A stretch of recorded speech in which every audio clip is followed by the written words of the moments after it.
சாமுவேலின் முதலாம் புஸ்தகம் அதிகாரம் 2 வசனங்கள் 1 முதல் 10 வரை. அப்பொழுது அன்னாள் ஜெபம் பண்ணி, என் இருதயம் கர்த்தருக்குள் களி கூறுகிறது, என் கொம்பு கர்த்தருக்குள் உயர்ந்திருக்கிறது, என் பகைஞரின் மேல் என் வாய் திறந்திருக்கிறது, உம்முடைய ரட்சிப்பினாலே சந்தோஷப்படுகிறேன். கர்த்தரைப் போல பரிசுத்தம் உள்ளவர் இல்லை, உம்மை அல்லாமல் வேறொருவரும் இல்லை, எங்கள் தேவனைப் போல ஒரு கன்மலையும் இல்லை. இனி மேட்டுமையான பேச்சை பேசாதிருங்கள், அகந்தையான பேச்சு உங்கள் வாயிலிருந்து புறப்பட வேண்டாம். கர்த்தர் ஞானமுள்ள தேவன், அவர் செய்கைகள் யதார்த்தம் அல்லவோ? பலவான்களின் வில் முறிந்தது, தள்ளாடினவர்களோ பலத்தினால் இடை கட்டப்பட்டார்கள். திருப்தியாயிருந்தவர்கள் அப்பத்துக்காக கூலி வேலை செய்கிறார்கள், பசியாயிருந்தவர்களோ இனி பசியாயிரார்கள். மலடியாயிருந்தவள் 7 பெற்றாள், அநேகம் பிள்ளைகளை பெற்றவளோ பலட்சயப்பட்டாள். கர்த்தர் கொல்லுகிறவரும் உயிர்ப்பிக்கிறவருமாய் இருக்கிறார், அவரே பாதாளத்தில் இறங்கவும் அதிலிருந்து ஏறவும் பண்ணுகிறவர். கர்த்தர் தரித்திரம் அடைய செய்கிறவரும் ஐஸ்வர்யம் அடைய பண்ணுகிறவருமாய் இருக்கிறார், அவர் தாழ்த்துகிறவரும் உயர்த்துகிறவரும் ஆனவர். அவர் சிறியவனை புழுதியிலிருந்து எடுத்து எளியவனை குப்பையிலிருந்து உயர்த்துகிறார். அவர்களை பிரபுக்களோட உட்காரவும் மகிமையுள்ள சிங்காசனத்தை சுதந்தரிக்கவும் பண்ணுகிறார். பூமியின் அஸ்திவாரங்கள் கர்த்தருடையவைகள், அவரே அவைகளின் மேல் பூச்சக்கரத்தை வைத்தார். அவர் தமது பரிசுத்தவான்களின் பாதங்களை காப்பார். துன்மார்க்கர் இருளிலே மௌனமாவார்கள், பலத்தினால் ஒருவனும் மேற்கொள்வதில்லை. கர்த்தரோட வழக்காடுகிறவர்கள் நொறுக்கப்படுவார்கள், வானத்திலிருந்து அவர்கள் மேல் முழங்குவார். கர்த்தர் பூமியின் கடையாந்தரங்களை நியாயம் தீர்த்து தாம் ஏற்படுத்தின ராஜாவுக்கு பலன் அளித்து தாம் அபிஷேகம் பண்ணினவரின் கொம்பை உயரப்பண்ணுவார் என்று துதித்தாள். சங்கீத புஸ்தகம். சங்கீதம் 113. அல்லேலூயா. கர்த்தருடைய ஊழியக்காரரே துதியுங்கள், கர்த்தருடைய நாமத்தை துதியுங்கள். இது முதல் என்றென்றைக்கும் கர்த்தருடைய நாமம் ஸ்தோத்திரிக்கப்பட கடவது. சூரியன் உதிக்கும் திசை தொடங்கி அது அஸ்தமிக்கும் திசை மட்டும் கர்த்தருடைய நாமம் துதிக்கப்படுவதாக. கர்த்தர் எல்லா ஜாதிகள் மேலும் உயர்ந்தவர், அவருடைய மகிமை வானங்களுக்கு மேலானது. உன்னதங்களில் வாசம் பண்ணுகிற நம்முடைய தேவனாகிய கர்த்தருக்கு சமமானவர் யார்? அவர் வானத்திலும் பூமியிலும் உள்ளவைகளை பார்க்கும்படி தம்மை தாழ்த்துகிறார். அவர் சிறியவனை புழுதியிலிருந்து தூக்கிவிடுகிறார், எளியவனை குப்பையிலிருந்து உயர்த்துகிறார். அவனை பிரபுக்களோடும் தமது ஜனத்தின் அதிபதிகளோடும் உட்கார பண்ணுகிறார். மலடியை சந்தோஷமான பிள்ளை தாட்சியாக்கி வீட்டிலே குடியிருக்க பண்ணுகிறார். அல்லேலூயா. சாமுவேலின் முதலாம் புஸ்தகம். அதிகாரம் 2 வசனங்கள் 11 முதல் 21 வரை. பின்பு எல்கானா ராமாவில் இருக்கிற தன் வீட்டுக்கு போனான். அந்த பிள்ளையோ ஆசாரியனாகிய ஏலிக்கு முன்பாக கர்த்தருக்கு பணிவிடை செய்து கொண்டிருந்தான். ஏலியின் குமாரர் பேலியாளின் மக்களாய் இருந்தார்கள், அவர்கள் கர்த்தரை அறியவில்லை. அந்த ஆசாரியர்கள் ஜனங்களை நடப்பித்த விதம் என்னவென்றால், எவனாகிலும் ஒரு பலியை செலுத்தும் காலத்தில் இறைச்சி வேகும்போது ஆசாரியனுடைய வேலைக்காரன் 3 கூருள்ள ஒரு ஆயுதத்தை தன் கையிலே பிடித்து வந்து அதனாலே கொப்பரையிலாவது பானையிலாவது சர்வத்திலாவது சட்டியிலாவது குத்துவான். அந்த ஆயுதத்தில் வருகிறதையெல்லாம் ஆசாரியன் எடுத்துக்கொள்வான். அப்படி அங்கே சீலாவிலே வருகிற இஸ்ரவேலருக்கெல்லாம் செய்தார்கள். கொழுப்பை தகனிக்கிறதற்கு முன்னும் ஆசாரியனுடைய வேலைக்காரன் வந்து பலியிடுகிற மனுஷனை நோக்கி, ஆசாரியனுக்கு பொரிக்கும்படி இறைச்சி கொடு, பச்சை இறைச்சியே அல்லாமல் அவித்ததை உன் கையிலே வாங்குகிறதில்லை என்பான். அதற்கு அந்த மனுஷன், இன்று செய்ய வேண்டியபடி முதலாவது கொழுப்பை தகனித்து விடட்டும், பிற்பாடு உன் மன விருப்பத்தின்படி எடுத்துக்கொள் என்று சொன்னாலும் அவன், அப்படியல்ல, இப்பொழுதே கொடு, இல்லாவிட்டால் பலவந்தமாய் எடுத்துக்கொள்வேன் என்பான். ஆதலால் அந்த வாலிபரின் பாவம் கர்த்தருடைய சந்நிதியில் மிகவும் பெரிதாயிருந்தது. மனுஷர் கர்த்தரின் காணிக்கையை வெறுப்பாய் எண்ணினார்கள். சாமுவேல் என்னும் பிள்ளையாண்டான் சணல் நூல் ஏபோத்தை தரித்தவனாய் கர்த்தருக்கு முன்பாக பணிவிடை செய்தான். அவனுடைய தாய் வருஷந்தோறும் செலுத்தும் பலியை செலுத்துகிறதற்காக தன் புருஷனோட கூட வருகிற போதெல்லாம் அவனுக்கு ஒரு சின்ன சட்டையை தைத்து கொண்டு வருவாள். ஏலி எல்கானாவையும் அவன் மனைவியையும் ஆசீர்வதித்து, இந்த ஸ்திரீ கர்த்தருக்கென்று ஒப்புக் கொடுத்ததற்கு பதிலாக கர்த்தர் உனக்கு அவளாலே சந்தானம் கட்டளையிடுவாராக என்றான். அவர்கள் தங்கள் ஸ்தானத்திற்கு திரும்ப போய்விட்டார்கள். அப்படியே கர்த்தர் அன்னாளை கடாட்சித்தார். அவள் கர்ப்பம் தரித்து 3 குமாரரையும் 2 குமாரத்திகளையும் பெற்றாள். சாமுவேல் என்னும் பிள்ளையாண்டான் கர்த்தருடைய சந்நிதியில் வளர்ந்தான். நியாயாதிபதிகளின் புஸ்தகம் அதிகாரம் 14. சிம்சோன் திம்னாத்துக்கு போய் திம்னாத்திலே பெலிஸ்தரின் குமாரத்திகளில் ஒரு பெண்ணைக் கண்டு திரும்ப வந்து தன் தாயையும் தகப்பனையும் நோக்கி, திம்னாத்திலே பெலிஸ்தரின் குமாரத்திகளில் ஒரு பெண்ணைக் கண்டேன், அவளை எனக்கு கொள்ள வேண்டும் என்றான். அப்பொழுது அவன் தாயும் அவன் தகப்பனும் அவனை நோக்கி, நீ போய் விருத்த சேதனமில்லாத பெலிஸ்தரிடத்தில் ஒரு பெண்ணை கொள்ள வேண்டியதென்ன? உன் சகோதரரின் குமாரத்திகளிலும் எங்கள் ஜனம் அனைத்திலும் பெண் இல்லையா என்றார்கள். சிம்சோன் தன் தகப்பனை நோக்கி, அவள் என் கண்ணுக்கு பிரியமானவள், அவளையே எனக்கு கொள்ள வேண்டும் என்றான். அவன் பெலிஸ்தரிடத்தில் குற்றம் பிடிக்க முகாந்திரம் உண்டாகும்படி இது கர்த்தரின் செயல் என்று அவன் தாயும் தகப்பனும் அறியாதிருந்தார்கள். அக்காலத்திலே பெலிஸ்தர் இஸ்ரவேலை ஆண்டார்கள். அப்படியே சிம்சோனும் அவன் தாயும் தகப்பனும் திம்னாத்துக்கு போக புறப்பட்டார்கள். அவர்கள் திம்னாத் ஊர் திராட்சை தோட்டங்கள் மட்டும் வந்தபோது இதோ கெர்ச்சிக்கிற பாலசிங்கம் ஒன்று அவனுக்கு எதிராக வந்தது. அப்பொழுது கர்த்தருடைய ஆவி அவன் மேல் பலமாய் இறங்கினதினால் அவன் தன் கையில் ஒன்றும் இல்லாதிருந்தும் அதை ஒரு ஆட்டுக்குட்டியை கிழித்து போடுகிறது போல் கிழித்து போட்டான். ஆனாலும் தான் செய்ததை அவன் தன் தாய் தகப்பனுக்கு அறிவிக்கவில்லை. அவன் போய் அந்த பெண்ணோட பேசினான். அவள் சிம்சோனின் கண்ணுக்கு பிரியமாயிருந்தாள். சில நாளைக்கு பின்பு அவன் அவளை விவாகம் பண்ண திரும்பி வந்து சிங்கத்தின் உடலை பார்க்கிறதற்கு வழி விலகி போனான். இதோ சிங்கத்தின் உடலுக்குள்ளே தேனீ கூட்டமும் தேனும் இருந்தது. அவன் அதை தன் கைகளில் எடுத்து சாப்பிட்டுக் கொண்டே நடந்து தன் தாய் தகப்பனிடத்தில் வந்து அவர்களுக்கும் கொடுத்தான். அவர்களும் சாப்பிட்டார்கள். ஆனாலும் தான் அந்த தேனை சிங்கத்தின் உடலிலே எடுத்ததை அவர்களுக்கு அறிவிக்கவில்லை. அவன் தகப்பன் அந்த பெண் இருக்கும் இடத்தில் போனபோது சிம்சோன் அங்கே விருந்து செய்தான். வாலிபர் அப்படி செய்வது வழக்கம். அவர்கள் அவனை கண்டபோது அவனோட கூட இருக்கும்படி 30 தோழரை அவனிடத்தில் கொண்டு வந்தார்கள். சிம்சோன் அவர்களை நோக்கி, ஒரு விடுகதையை உங்களுக்கு சொல்லுகிறேன். அதை நீங்கள் விருந்துண்கிற 7 நாளைக்குள்ளே கண்டுபிடித்து எனக்கு விடுவித்தால் நான் உங்களுக்கு 30 துப்பட்டிகளையும் 30 மாற்று வஸ்திரங்களையும் கொடுப்பேன். அதை எனக்கு விடுவிக்காதே போனால் நீங்கள் எனக்கு 30 துப்பட்டிகளையும் 30 மாற்று வஸ்திரங்களையும் கொடுக்க வேண்டும் என்றான். அதற்கு அவர்கள், உன் விடுகதையை சொல்லு, நாங்கள் அதை கேட்கட்டும் என்றார்கள். அப்பொழுது அவன், பட்சிக்கிறவனிடத்திலிருந்து பட்சணமும் பலவானிடத்திலிருந்து மதுரமும் வந்தது என்றான். அந்த விடுகதை அவர்களால் 3 நாள் மட்டும் விடுவிக்க கூடாதே போயிற்று.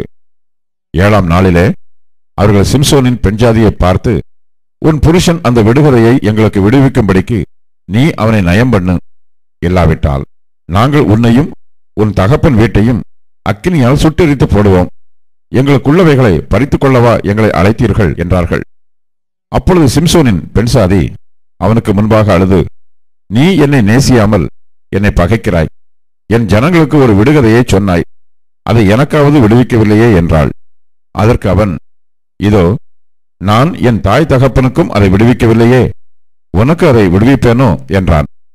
விருந்துண்கிற 7 நாளும் அவள் அவன் முன்பாக அழுது கொண்டே இருந்தாள். 7ஆம் நாளிலே அவள் அவனை அலட்டிக் கொண்டிருந்தபடியால் அதை அவளுக்கு விடுவித்தான். அப்பொழுது அவள் தன் ஜனங்களுக்கு அந்த விடுகதையை விடுவித்தாள். ஆகையால் 7ஆம் நாளிலே பொழுது போகும் முன்னே அந்த ஊர் மனுஷர் அவனை நோக்கி, தேனை பார்க்கிலும் மதுரமானது என்ன, சிங்கத்தை பார்க்கிலும் பலமானதும் என்ன என்றார்கள். அதற்கு அவன், நீங்கள் என் கிடாரியால் உலாதிருந்தீர்களானால் என் விடுகதையை கண்டுபிடிப்பதில்லை என்றான். கர்த்தருடைய ஆவி அவன் மேல் இறங்கினதினால் அவன் அஸ்கலோனுக்கு போய் அவ்வூராரில் 30 பேரை கொன்று அவர்களுடைய வஸ்திரங்களை உரிந்து கொண்டு வந்து விடுகதையை விடுவித்தவர்களுக்கு அந்த மாற்று வஸ்திரங்களை கொடுத்து கோபம் மூண்டவனாய் புறப்பட்டு தன் தகப்பன் வீட்டுக்கு போய்விட்டான். சிம்சோனின் பெண்சாதியோவென்றால் அவனுடைய தோழரில் அவனோட சிநேகமாய் இருந்த ஒருவனுக்கு கொடுக்கப்பட்டாள். நியாயாதிபதிகளின் புஸ்தகம் அதிகாரம் 15. சில நாள் சென்ற பின்பு சிம்சோன் கோதுமை அரிக்கிற நாட்களில் ஒரு வெள்ளாட்டுக்குட்டியை எடுத்துக்கொண்டு தன் பெண்சாதியை காணப்போய், நான் என் பெண்சாதியினிடத்தில் அறை வீட்டிற்குள் போகட்டும் என்றான். அவள் தகப்பனோ அவனை உள்ளே போக ஒட்டாமல், நீ அவளை முற்றிலும் பகைத்து விட்டாய் என்று நான் எண்ணி அவளை உன் சிநேகிதனுக்கு கொடுத்து விட்டேன். அவள் தங்கை அவளை பார்க்கிலும் அழகானவள் அல்லவா? அவளுக்கு பதிலாக இவள் உனக்கு இருக்கட்டும் என்று சொன்னான். அப்பொழுது சிம்சோன், நான் பெலிஸ்தருக்கு பொல்லாப்பு செய்தாலும் என்மேல் குற்றமில்லை என்று அவர்களுக்கு சொல்லி புறப்பட்டு போய் 300 நரிகளை பிடித்து பந்தங்களை எடுத்து வாளோடே வாள் சேர்த்து 2 வாள்களுக்கும் நடுவே ஒவ்வொரு பந்தத்தை வைத்து கட்டி பந்தங்களை கொளுத்தி பெலிஸ்தரின் வெள்ளாண்மையில் அவைகளை ஓடவிட்டு கதிர்கட்டுக்களையும் வெள்ளாண்மையையும் திராட்சை தோட்டங்களையும் ஒலிவத் தோப்புகளையும் சுட்டெரித்து போட்டான். இப்படி செய்தவன் யார் என்று பெலிஸ்தர் கேட்கிறபோது, திம்னாத்தானுடைய மருமகனாகிய சிம்சோன் தான். அவனுடைய பெண்சாதியை அவனுடைய சிநேகிதனுக்கு கொடுத்து விட்டபடியால் அப்படி செய்தான் என்றார்கள். அப்பொழுது பெலிஸ்தர் போய் அவளையும் அவள் தகப்பனையும் அக்கினியால் சுட்டெரித்தார்கள். அப்பொழுது சிம்சோன் அவர்களை நோக்கி, நீங்கள் இப்படி செய்தபடியால் நான் உங்கள் கையிலே பழிவாங்கினால் ஒழிய இளைப்பாரேன் என்று சொல்லி அவர்களை சின்ன பின்னமாக சங்காரம் பண்ணி பின்பு போய் ஏத்தாம் ஊர் கன்மலை சந்திலே குடியிருந்தான். அப்பொழுது பெலிஸ்தர் போய் யூதாவிலே பாளையமிறங்கி லேகி என்கிற வெளியிலே பரவி இருந்தார்கள். நீங்கள் எங்களுக்கு விரோதமாக வந்தது என்ன என்று யூதா மனுஷர் கேட்டதற்கு அவர்கள், சிம்சோன் எங்களுக்கு செய்தது போல நாங்களும் அவனுக்கு செய்யும்படி அவனை கட்டுகிறதற்காக வந்தோம் என்றார்கள். அப்பொழுது யூதாவிலே 3000 பேர் ஏத்தாம் ஊர் கன்மலை சந்திற்கு போய், பெலிஸ்தர் நம்மை ஆளுகிறார்கள் என்று தெரியாதா? பின்ன ஏன் எங்களுக்கு இப்படி செய்தாய் என்று சிம்சோனிடத்தில் சொன்னார்கள். அதற்கு அவன், அவர்கள் எனக்கு செய்தபடியே நானும் அவர்களுக்கு செய்தேன் என்றான். அப்பொழுது அவர்கள், உன்னை கட்டி பெலிஸ்தர் கையில் ஒப்புக் கொடுக்க வந்திருக்கிறோம் என்றார்கள். அதற்கு சிம்சோன், நீங்களே என்மேல் விழுகிறதில்லை என்று எனக்கு ஆணையிடுங்கள் என்றான். அதற்கு அவர்கள், நாங்கள் உன்னை இறுக கட்டி அவர்கள் கையில் ஒப்புக் கொடுப்போமே அல்லாமல் உன்னை கொன்று போட மாட்டோம் என்று சொல்லி 2 புது கயிறுகளாலே அவனை கட்டி கன்மலையிலிருந்து கொண்டு போனார்கள். அவன் லேகி வரைக்கும் வந்து சேர்ந்தபோது பெலிஸ்தர் அவனுக்கு விரோதமாய் ஆரவாரம் பண்ணினார்கள். அப்பொழுது கர்த்தருடைய ஆவி அவன் மேல் பலமாய் இறங்கினதினால் அவன் புயங்களில் கட்டியிருந்த கயிறுகள் நெருப்புப்பட்ட நூல் போல் ஆகி அவன் கட்டுகள் அவன் கைகளை விட்டு அருந்து போயிற்று. உடனே அவன் ஒரு கழுதையின் பச்சை தாடை எலும்பை கண்டு தன் கையை நீட்டி அதை எடுத்து அதனாலே 1000 பேரை கொன்று போட்டான். அப்பொழுது சிம்சோன், கழுதையின் தாடை எலும்பினால் குவியல் குவியலாக பட்டு கிடக்கிறார்கள், கழுதையின் தாடை எலும்பினால் 1000 பேரை கொன்றேன் என்றான். அப்படி சொல்லி தீர்ந்த பின்பு தன் கையில் இருந்த தாடை எலும்பை எரிந்துவிட்டு அவ்விடத்திற்கு ராமாத் லேகி என்று பெயரிட்டான். அவன் மிகவும் தாகமடைந்து கர்த்தரை நோக்கி கூப்பிட்டு, தேவரீர், உமது அடியேன் கையினால் இந்த பெரிய இரட்சிப்பை கட்டளையிட்டிருக்க இப்பொழுது நான் தாகத்தினால் செத்து விருத்த சேதனம் இல்லாதவர்கள் கையிலே விழ வேண்டுமோ என்றான். அப்பொழுது தேவன் லேகியில் உள்ள பள்ளத்தை பிளக்க பண்ணினார். அதிலிருந்து தண்ணீர் ஓடி வந்தது. அவன் குடித்தபோது அவன் உயிர் திரும்ப வந்தது. அவன் பிழைத்தான். ஆனபடியால் அதற்கு என்ன கோரி என்று பெயரிட்டான். அது இந்நாள் வரையும் லேகியில் இருக்கிறது. அவன் பெலிஸ்தரின் நாட்களில் இஸ்ரவேலை 20 வருஷம் நியாயம் விசாரித்தான். நியாயாதிபதிகளின் புஸ்தகம் அதிகாரம் 16 வசனங்கள் 1 முதல் 22 வரை. பின்பு சிம்சோன் காசாவுக்கு போய் அங்கே ஒரு வேசியை கண்டு அவளிடத்தில் போனான். அப்பொழுது சிம்சோன் இங்கே வந்திருக்கிறான் என்று காசா ஊராருக்கு சொல்லப்பட்டது. அவர்கள் காலையில் வெளிச்சமாகிற போது அவனை கொன்று போடுவோம் என்று சொல்லி அவனை வளைந்து கொண்டு இரா முழுதும் அவனுக்கு பட்டண வாசலில் பதிவிருந்து இரா முழுதும் பேசாதிருந்தார்கள். சிம்சோன் நடுராத்திரி மட்டும் படுத்திருந்து நடுராத்திரியில் எழுந்து பட்டணத்து வாசல் கதவுகளையும் அதன் 2 நிலைகளையும் பிடித்து தாழ்பாளோட கூட பேர்த்து தன் தோளின் மேல் வைத்து எபிரோனுக்கு எதிரே இருக்கிற மலையின் உச்சிக்கு சுமந்து கொண்டு போனான்.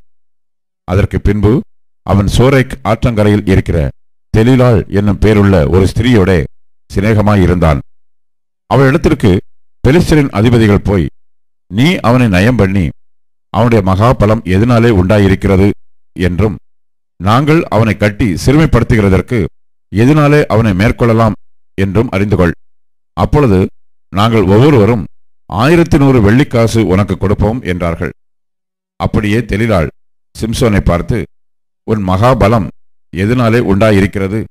உன்னை சிறுமைப்படுத்த உன்னை எதனாலே கட்டலாம் என்று நீ எனக்கு சொல்ல வேண்டும் என்றாள்.